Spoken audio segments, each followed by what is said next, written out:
Today on our Star Opinion Reader Chat by Margaux DeConcini from Trot, which is Therapeutic Riding of Tucson. Margaux has been the development director for Trot and can talk to us about what the organization does, the history. It's adaptive riding horses, and I've just been looking. I've actually did a story about Trot many years ago, when I was pretty darn new at the Star, and it's a great organization. And Margaux, could you just tell us a bit about what Trot is, what you do, and we'll go from there. And Sarah, before we do that, could you explain just about the reader chat? Definitely. So thank you all for being here, and especially Margaux for being here. We're so excited to learn more about your organization. So we do want to have as much participation and ask Margaux everything we can. And so you can do that a couple different ways. Feel free to take advantage of our chat feature, put questions in there, and Sarah and myself will be looking at that. And also, if you'd like to participate, you can raise your virtual hand, preferably. So to do that, it's a few different ways depending on the device that you're on. So if you're on a PC, more than likely you'll click reactions and then click raise hand. If you're on any sort of Apple device, more than likely you're going to click participants and click your name and click raise hand, or it might be the little three dots and you'll click raise hand from there. So we look forward to your questions for Margaux and learning a little bit more about them. Thank you. Margaux, please take it away. Thank you. Yeah, I'm really excited to be here. And as I'm scrolling through, I'm seeing some familiar faces. Hi, Uncle Dino. So it was truly an honor to be asked to be invited as a guest to be here today and share about Trot, which has my whole heart. And so I myself, Margaux DeConcini, I am a Tucson native. I grew up here, and I started volunteering at Trot when I was in high school. And at the time, it was just helping them with fundraising, and then I got to be a sidewalker. And from that moment, Trot has forever changed my life. Therapeutic Riding of Tucson was started in 1974. So we've been around for 47 years, supporting and serving the Tucson community. We are a premier accredited center through the Professional Association of Therapeutic Horsemanship, also known as PATH International. We are one of the top 10% of facilities in the world here in Tucson, and one of the very first established in the United States. Both of our founders, one was a physical therapist and the other was a mental health professional. And they both had horse experience and knew how the movement of the horse helped with treatment. And so they came together to create an innovative treatment way for when they were first originally starting was with children with spastic cerebral palsy.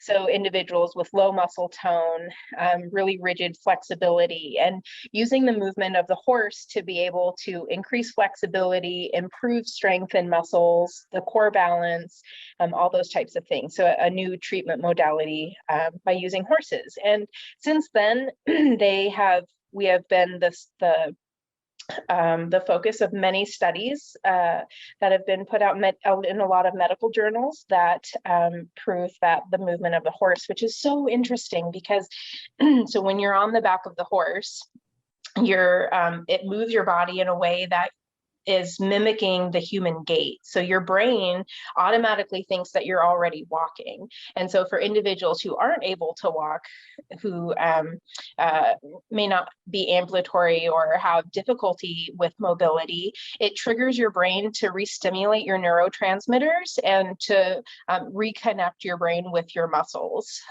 to make your body prepared to start walking. And so our organization uses physical therapy, occupational therapy, speech pathology, and your traditional counseling services, all partnered with a horse. The horse is really the practitioner who is helping you along this way. So we help individuals starting at age 4 all the way up with no age cap. Last year, our oldest was a veteran at the age of 86, and he was still out there riding his horse and accomplishing goals. And it's really neat to see the growth that everyone can achieve, no matter your age or your ability. It's just really, it's a great experience. So the programs that we offer, we have 5 different programs currently. Our largest program is for children with special needs or living with disabilities. So that could be a developmental disability like autism, it could be cerebral palsy, Down syndrome, or any type of other disability such as like amputations, or born without a specific limb, or multiple sclerosis, and then going up further for our adult programs, we work with individuals who may have been recovering from a stroke or recovering from a hip replacement, or anyone's working through challenges with age-related concerns, where think of us as your basic PT, OT facility type of thing, but we're using horses. So with our accreditation, so we are the only PATH certified center in Southern Arizona. And with our accreditation, which holds us to over 300 standards for our evidence-based, research-based, and our mental health research, mental health and disability research that helps guide our programs. So when an individual comes into our programs, they get assessed. So they meet with our program director or with our mental health specialist, and they will do a biopsychosocial. They'll see their strengths, their weaknesses, what goals they're working on, and kind of see where they're at. From that, we're using different methods of puzzle piecing in to create a level of success for this individual. So I'll say, could I just interrupt you just briefly? Sure. I had a quick question on I'm curious how many people on our chat have any experience with horses. I'm just curious. Yeah, I was, and then was wondering about, you mentioned when people apply, how does a person get involved? Like, can you just sign up, or how does that work? Sure. So if you're looking to sign up as a participant, all of our applications are on our website. And so you would just fill out our new applicant participation form. And then it goes directly to our program director, who would call you and set up an assessment and to meet with you and see what your needs are and those types of things. For other opportunities like volunteer opportunities, we have a volunteer application online, and we're always looking for volunteers. And I'll get into what our volunteer roles are and the logistics on that. But other ways of getting involved would be helping with looking at as a nonprofit, we depend on our community for assistance. We have a community-driven scholarship fund to help support the riders in our programs. Trot has never turned anyone away for the lack of inability to pay, or for their inability to pay. And we always find a way to make sure that we can provide those hands-on essential services to those who need them, because we know how important they are. And especially for there's a lot of research that goes into low income being compounded by disabilities, and how oftentimes an individual with disabilities will end up on the low income scale, and vice versa. Low income may end up on, over time, end up on living with a disability or affected by a disability. And so we really focus on helping individuals of low income to be able to help support them achieve their goals, overcome obstacles to help them live a better life physically, mentally, emotionally, and socially. That's our mission. And we do that with using equine assisted activities and therapies, which is what we do. So we're really looking to help improve their whole quality of life, empower them to live life without barriers, and turn the I can'ts and I won'ts into I can and I will. And so we try and focus on low income. And so with that, we have a scholarship program to be able to provide accessible services and resources to those individuals, which is very much community funded. We have you can sponsor a rider, you can do monthly scholarship opportunities. There's what is the cost? So our semesters, or the way that we run our classes, are run in semesters. So we have 2 12-week semesters and 1 6-week semester, and then we're closed during the summertime because it's just way too hot. But we're building a covered arena right now, so we're so excited that we'll not have to break continuity of care during the summertime. But so the cost for to the parents or guardian or adult is $540 for 12 weeks, which breaks down to about $45 a week, which is below fair market price for group sessions, group riding lessons in Arizona or in our area.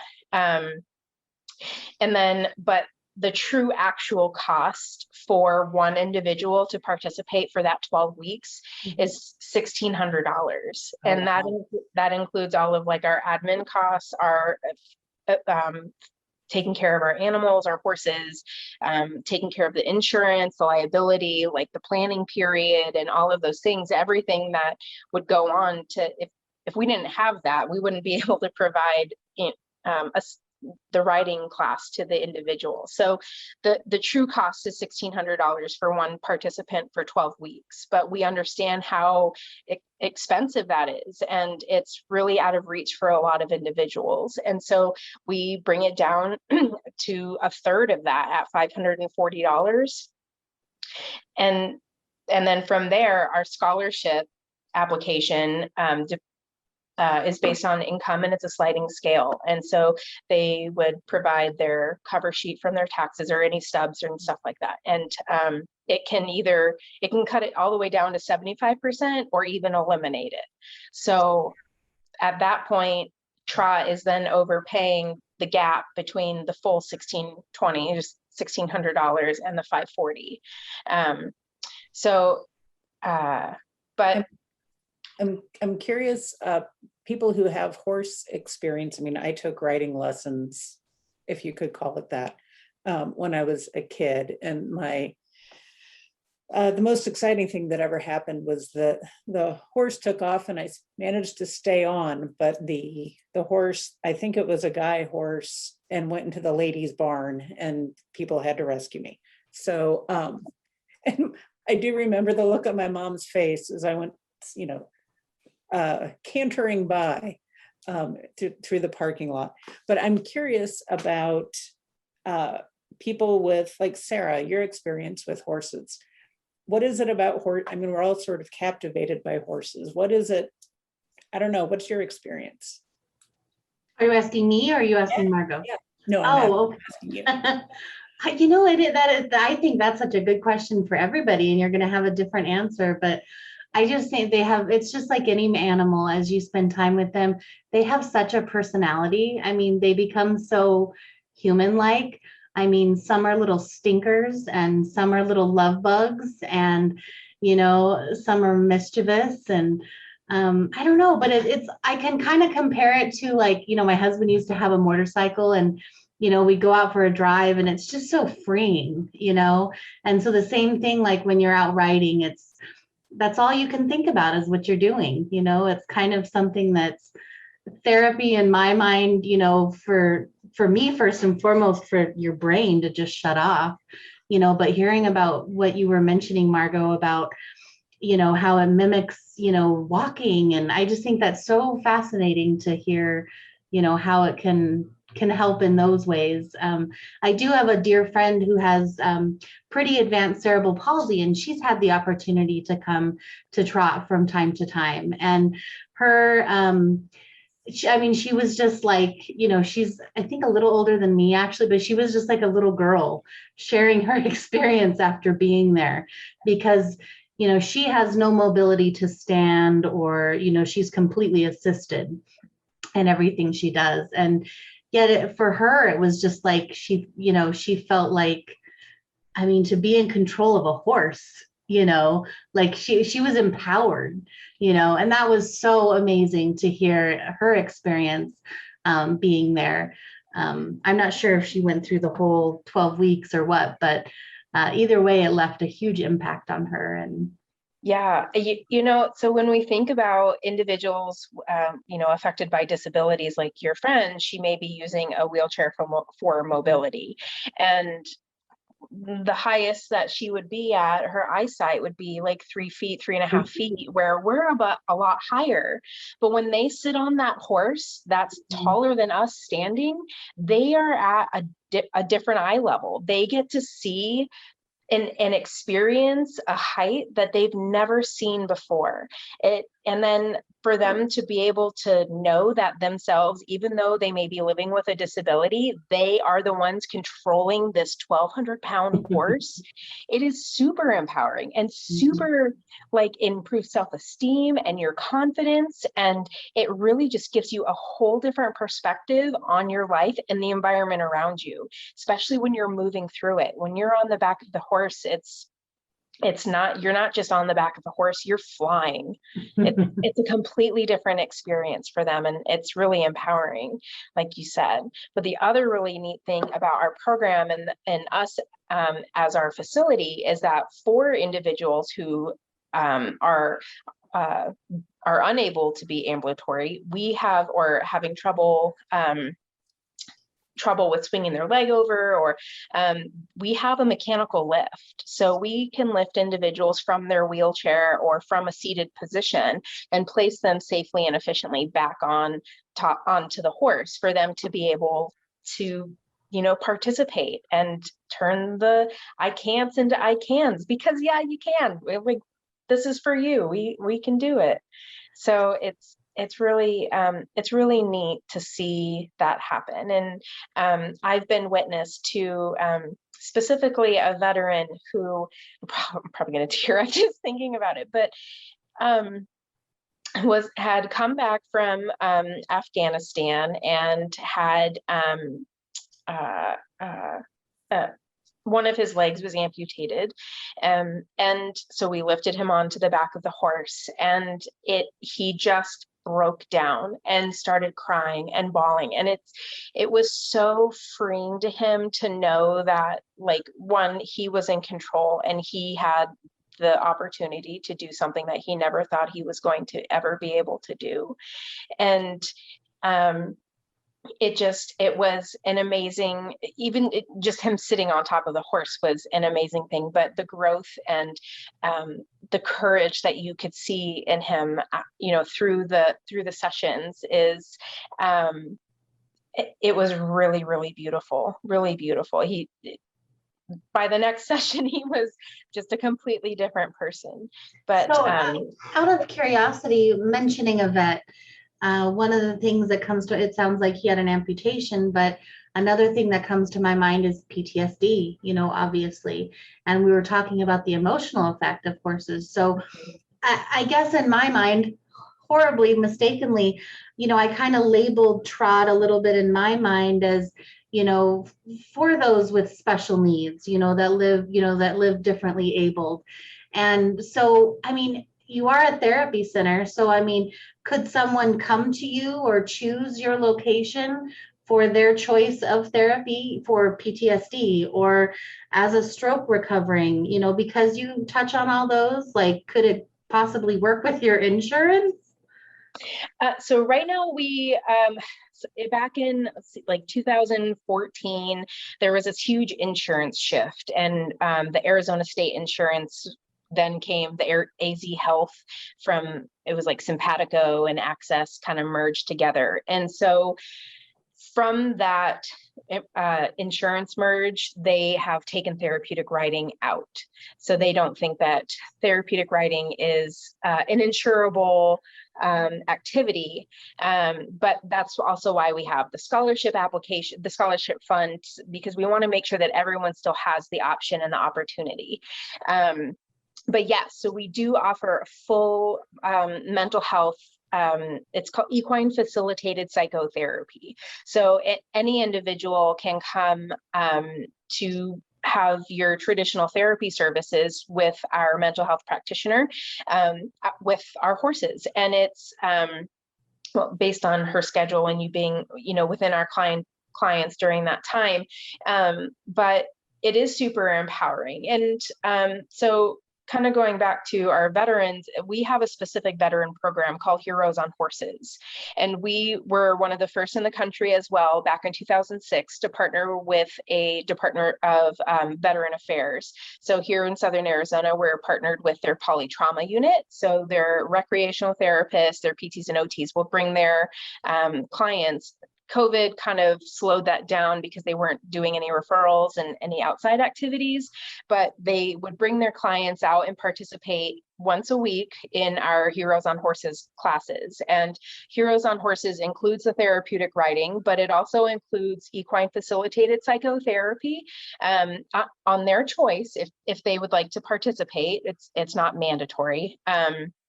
And then we also have what we call the cantina, which is like our after class support group. So anyone can participate in that one. They don't have to be riding in our programs. It's a support group for our veterans or in our first responders to come together and know that there's resources out there for them, and that we're a safe space and everyone is, in tune to their needs. And we are, we're all trauma informed. We're all Article 9. We are very well educated on what we're dealing with and who we're helping. And so anyone's welcome to that. And so, do you need to be referred? No. Okay, so you can just sort of do it yourself. Okay. Yeah. Yeah, you can self-refer. We also have a partnership with the Wounded Warriors program, and Wounded Warriors does refer to us just because of their paperwork and logistics and stuff. But if a veteran came to us, we could enroll them in Wounded Warriors, or if they were eligible, or even if they were in connection and they weren't referred to us, then it's okay. No one has to be referred to us for any specific reason. But we've got a couple great questions in the chat. First off, where is your facility? Yeah, I was just about to address some of those questions because I kept seeing them pop up. So we are located on Woodland Road. We are Tinker Verde Catalina Highway. So like as you're on the way up you pass over the Tinker Verde Bridge, and there's like the Adobe Pet Center veterinary clinic, and you take the right down Woodland. I tell you, it'll probably take you 30 minutes to get to our property, because Woodland is like no other street that you've ever seen in Tucson. You won't even believe that you're in Tucson. It's green, there's grass, there's trees, there's horse farms, miniature horses, and long steer, long ear, whatever. Yeah. We should have had you do a show and tell. I know. of the staff of horses. Yeah, it's really a beautiful, beautiful drive. So even if you're not coming out to trot, it's still a great spot to be. So we're, Northeast 857, the 49 area. And we've been there since 1984. We first started at Almara with Basie Tankersley. I don't know if any of you are familiar with her, but she was, when she was alive, she ran the Almara Arabian stables on Bear Canyon, which was one of the largest Arabian breeders, and she was one of the largest Arabian breeders in the world. And so she first allowed our founders to use her horses for their physical therapy and mental health. So we stuck in the same little corner. We did at one point have a place over on River. which is no longer there. But we've been at our space since 1984, and we're on 18 acres. We have 5 beautiful green pastures, a 25 horse barn, or what we call an Arizona barn, because it's open. We have a hay shed, our office. We have a caretaker who lives on property. So he makes sure that all of our property is safe and secure. And if anything were to happen with the horses, he's there. And then, like I said, we're building a covered arena. So there's tons of construction going on our property. And so I just saw a question pop up about bus ride.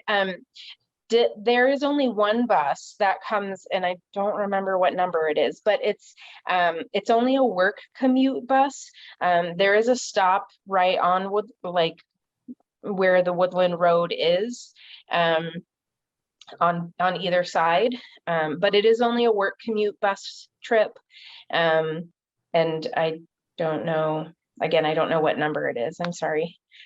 For some reason, the number 5 is coming to my mind, but I don't think that that's what it is. So. All right, so I have a question here from Felix.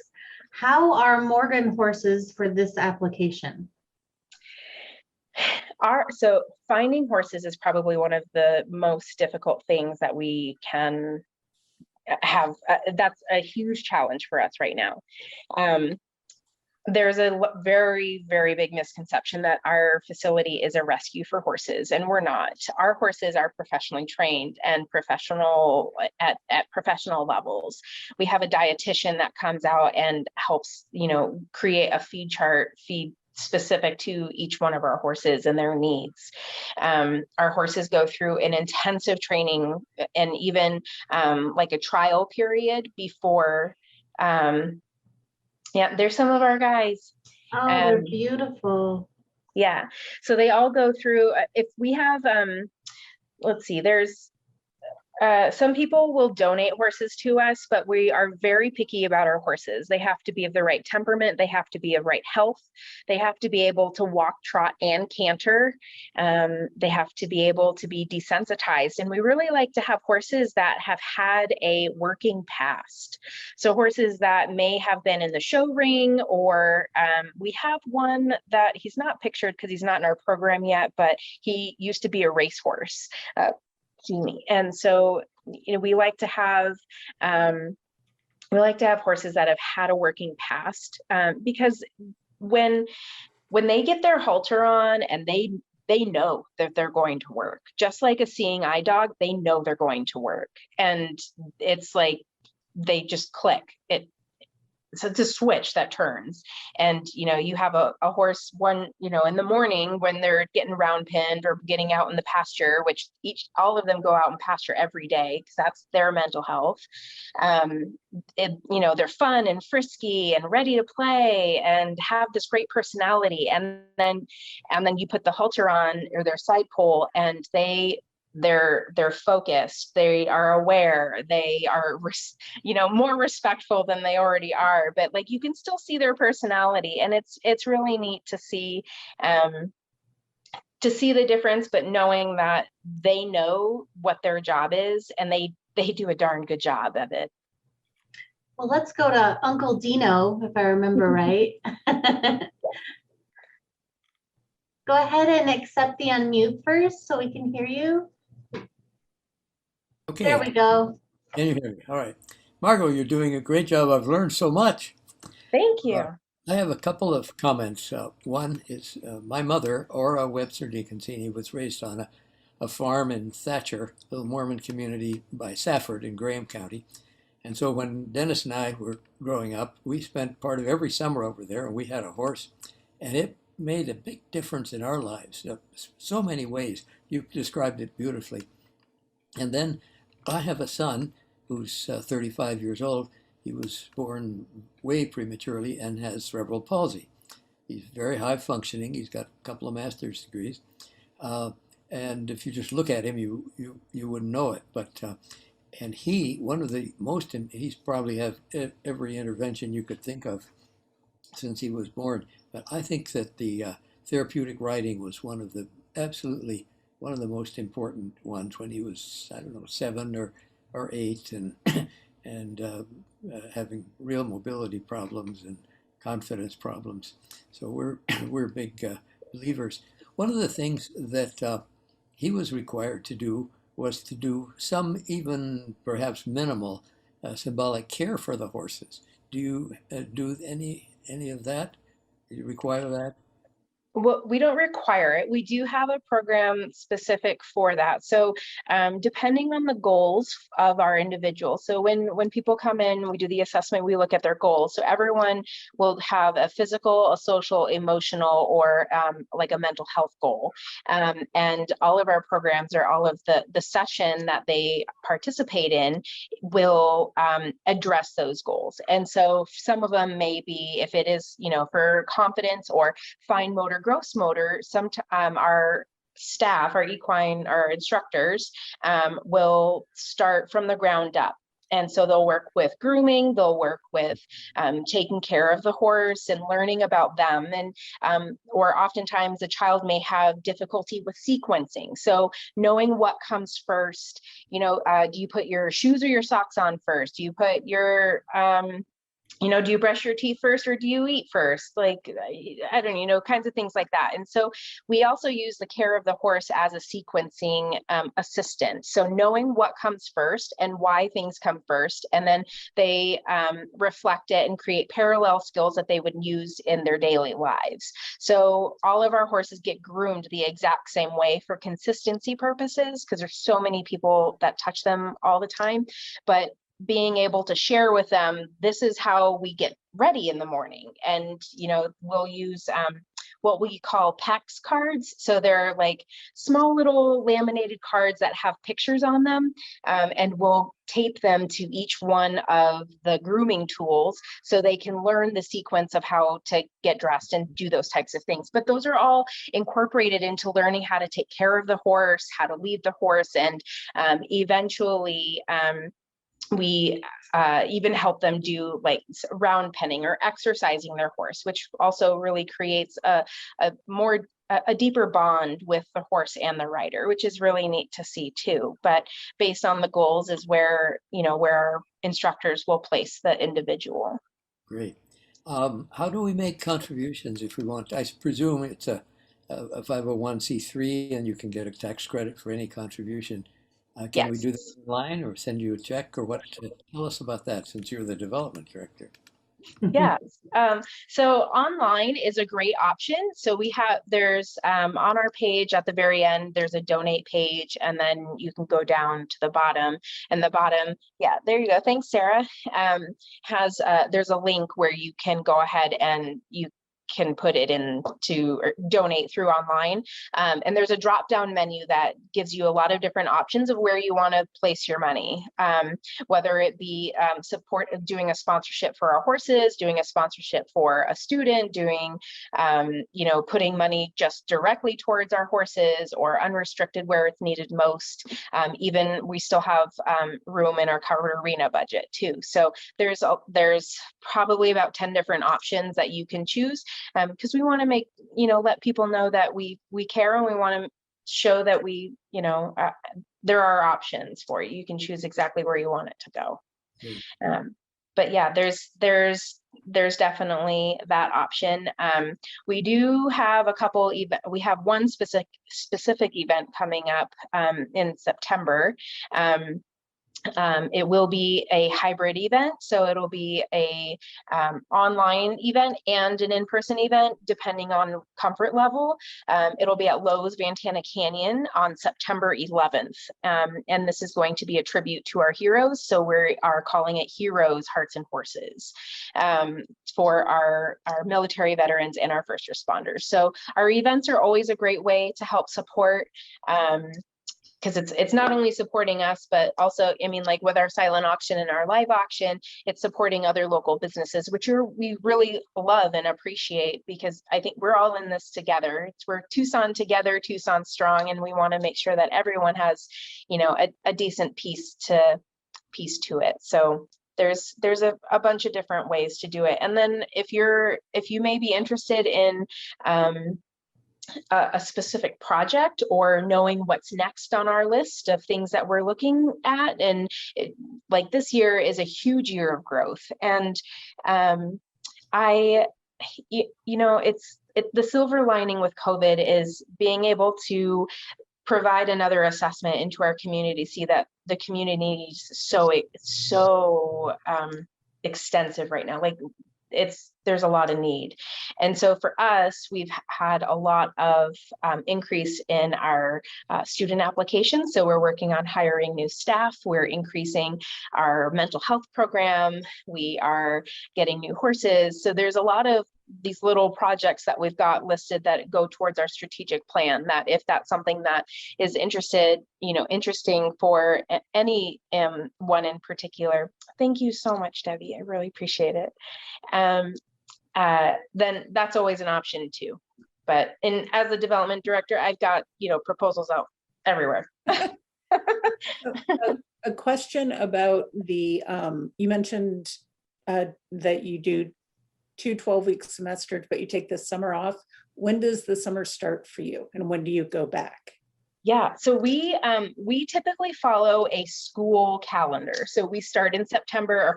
Our first semester is September through December, and then the second semester is January through April, and then April through May is our 6-week semester. And then from May through September is when we're have a break.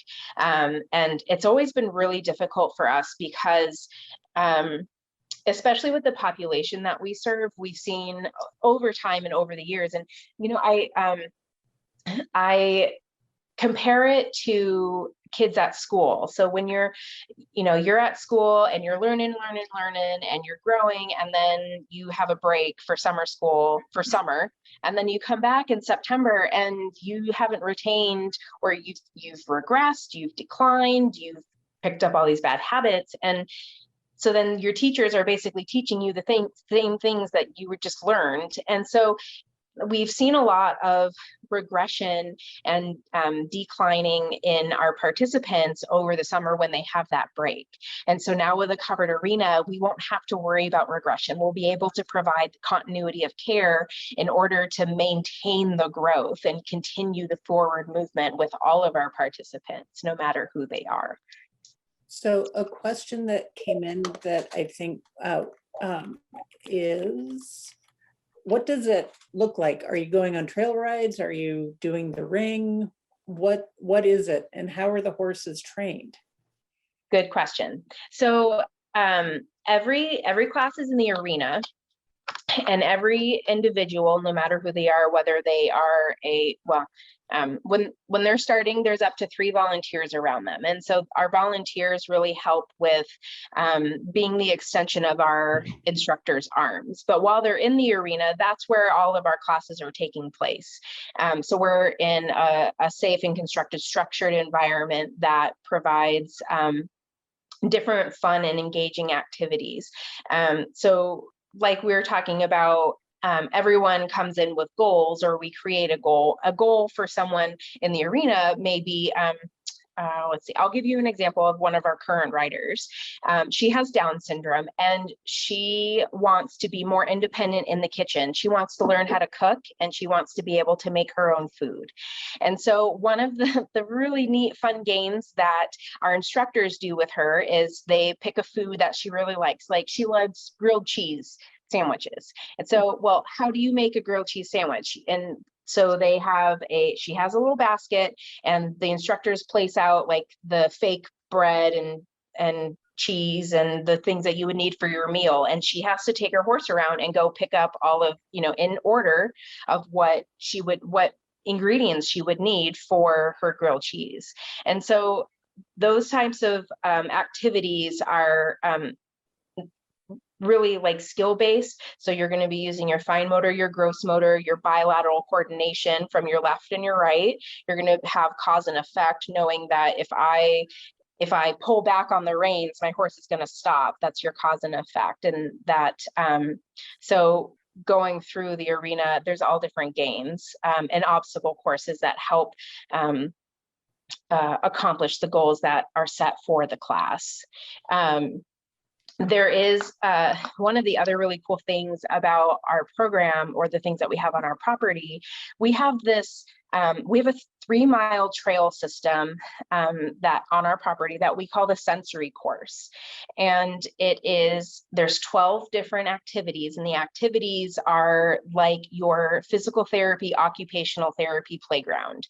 There's colors and boxes and ups and downs and music and different games and activities. So again, based on the needs of the individual and what they need, our PTOT will use those activities on horseback to be able to accomplish those goals. Like, I can talk to you, till you're blue in the face about our program and the things that we have, but it's really about seeing it, visualizing it, and being able to watch some of our classes is really, it's a game changer. And any one of you are welcome to come out. I will, if Sarah has my contact information, she can pass it out, or I can put it in the chat box if you're ever interested in coming out and meeting our horses and doing those types of things. So we had some questions about volunteers. Stephanie asked about how long is the training period for volunteers, or what can you volunteer for? And do you need them over the summer? Summer, we need volunteers over the summer, just not as many as we would during our regular season. Right now, we have 191 volunteers, and we need more. We need more. So I had mentioned that every student has up to 3 volunteers. So you'll have a horse handler, someone who is just focusing on the horse, making sure that the horse is staying within its right environment. The safety is key. The other 2 are called sidewalkers, and they help assist the individual on top of the horse. So they will be there acting as a safety net to ensure that safety is our #1 priority, no matter what.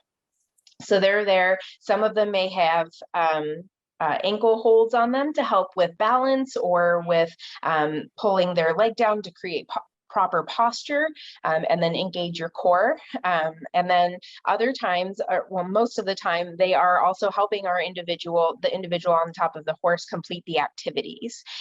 So we have a collaboration with I can't even remember their college. It's an occupational therapy assistant college here in Tucson. It's not Brown Mackey. Maybe it is Brown Mackey. But they have their OTAs come out and do volunteering, but it's really their internship with us. So they are there. Oops, you just muted. Oh, Sorry. Margaux, you got muted. Oh no, and she's not hearing us. Margaux. Sorry. Thank Am I you. back? Yeah, you're back. Said I was muted. Okay. So we really like to have consistent teams for our riders, because it provides consistency. Is it just me, or is the volume really down on Margaux now? Yeah. Oh, Yeah. can you hear me better? Yes. Yes. that better? Yes. Yeah, thank you. Okay. You're back. Sorry. Thank you. Okay, so we really like to have consistent teams for our volunteers and our individuals to provide familiarity and consistency. There's also times when we have individuals who have social anxiety. Sometimes it's really hard to create new relationships over and over again. And so we do ask that individuals will have, volunteers will dedicate and set aside at least 1 class a week, the same class. But we do have volunteers who do multiple classes. And so the volunteer training portion of it, the first piece is that you're going to go through sidewalker training. And your sidewalker training is going to teach you how we mount them and how we walk alongside them, the different games that we're playing, the different roles that you would be asked to be in or participate in. And they're all really simple. I will tell you that if getting your steps in is something that you're really interested in, be a sidewalker, because you could walk up anywhere between 2 and 3 miles in an hour. So it's, you're, walking different patterns and different, around the arena and stuff like that. You're walking a lot. And then going out on the sensory course is also another extra, counter steps.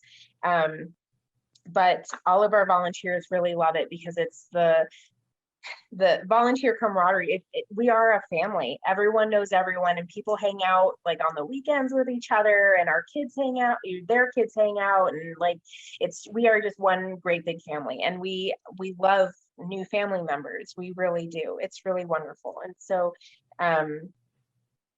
over time, our volunteers will move from sidewalkers to horse handlers. And then we even have volunteer opportunities working with me in the office. I'm doing all of the events and fundraising and, grant writing and community engagement. So I'm always looking for volunteers to help me with that. I do a lot of tabling during the summertime and during the year. Like I'll be up on Mount Lemon for a good few weekends this summer, telling people about trot and just spreading the word. So there's tons of different opportunities, and there's even on my end, there's virtual opportunities as well.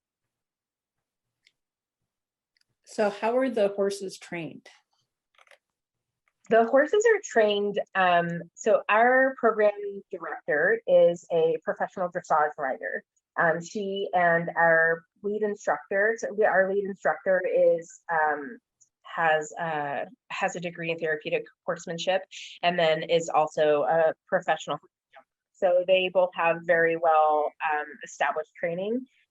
So they can move and work the horses into whatever category that they need them to be in, and understanding their flexibility and bends and stuff. But the way that we train them is they're put onto a pretty specific schedule for themselves based on their weight, their strengths or weaknesses. And then we work around that way to help improve whatever it is that we're looking to improve. Many of the horses that we have go through a desensitization training.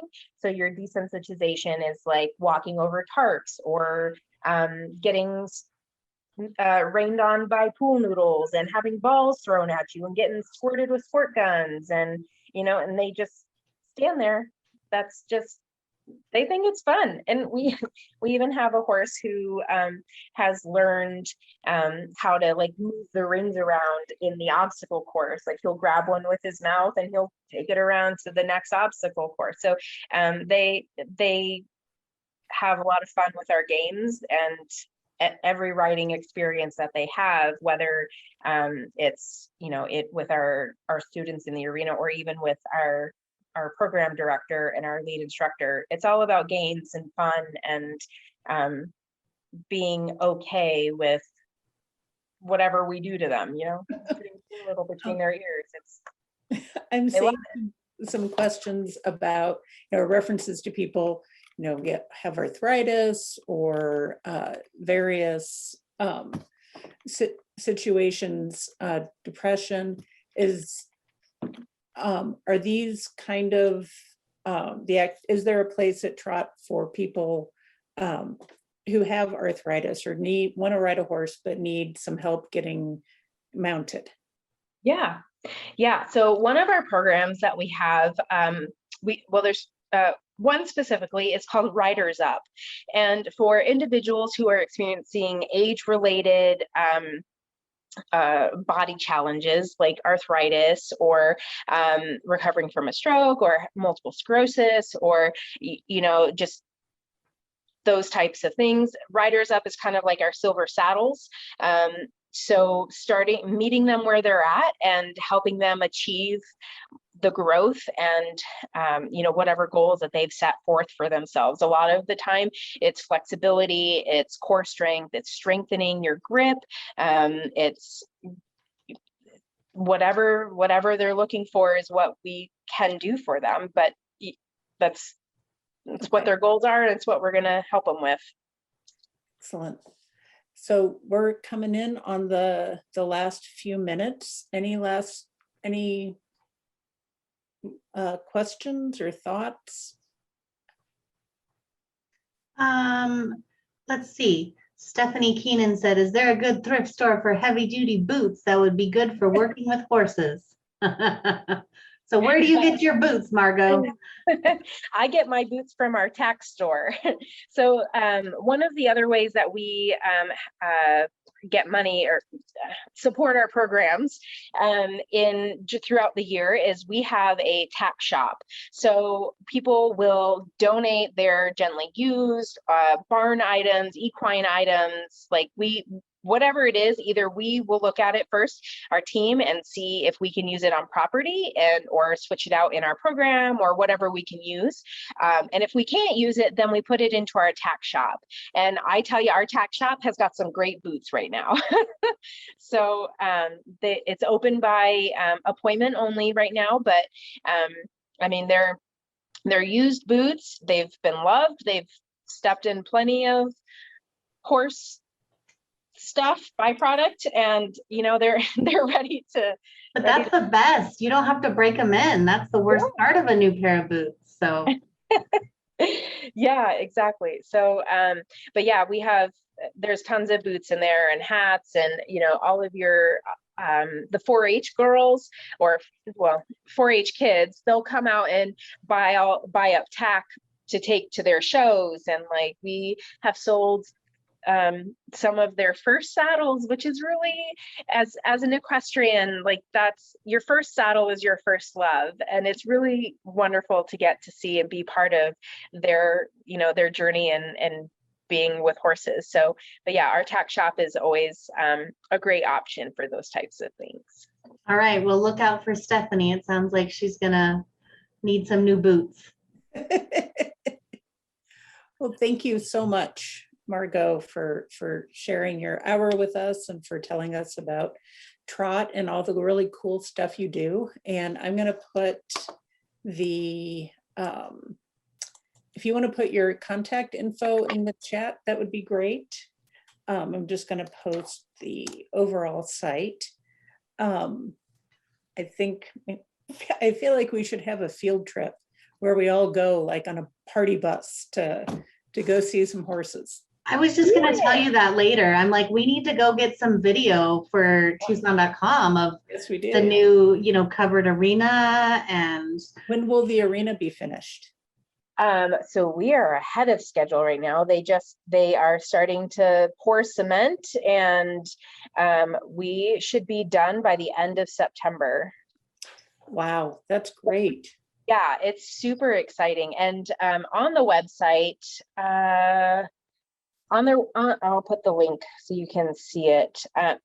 Oops, what did I do? Oh, I think you just turned your video off as well. I'm on my phone, so I minimized it. Technology here. So I'll put in the website for the covered arena. And you can see the rendering and you can follow along with us. Also, if you do any type of social media or anything like that, we're on all platforms except I don't like Twitter, so I don't tweet for us. Okay. But Facebook, Instagram, LinkedIn, we're on there, and there's a new post every day. Every Monday is our covered arena check-in to show you where our updates are with that. But follow us and share us. Thank you so much. You're welcome. Yeah, you will be seeing us, I think. Yes. Yeah, I would love it. And you guys are always welcome out there. Just let me know when. And we have a great, like if you do it in, early morning or later afternoon, we have a great, it's a historic 150-year-old mesquite tree in our backyard. And so it's a great spot for, refreshments and stuff afterwards, if that's, your thing. Yeah. I foresee a Zoom chat, with some kind of, maybe we could get Doug Kreutz or, one of our previous outdoor reporters, and we'll do an on-location Zoom reader chat. Yeah, Eddie could even be great as breaking news. Yes. So Sarah, could you tell us about who our guest next week is going to be? Definitely. So, as many of you noticed, David Simmons isn't here today, and he actually just recently met our guest for next week because he had a family move in to his house, a swarm of bees. And so he wanted to find a place to have a safe removal, and he met this amazing woman named Monica. Is it Mixa King? I apologize if I said it wrong, but she's a third generation beekeeper. And so she's going to be talking a lot about bees, living in Southern Arizona, how she does live swarm and hive removal. And from what Dave says, she was just a fascinating person. And I think they spent more time making friends than they did doing bee removal. But we look forward to having her and learning more about that. Yeah, and he writes about the experience in his column, a really fun column on Saturday. So, well, thank you very much, everyone, for joining us, and we will see you next week. Love it.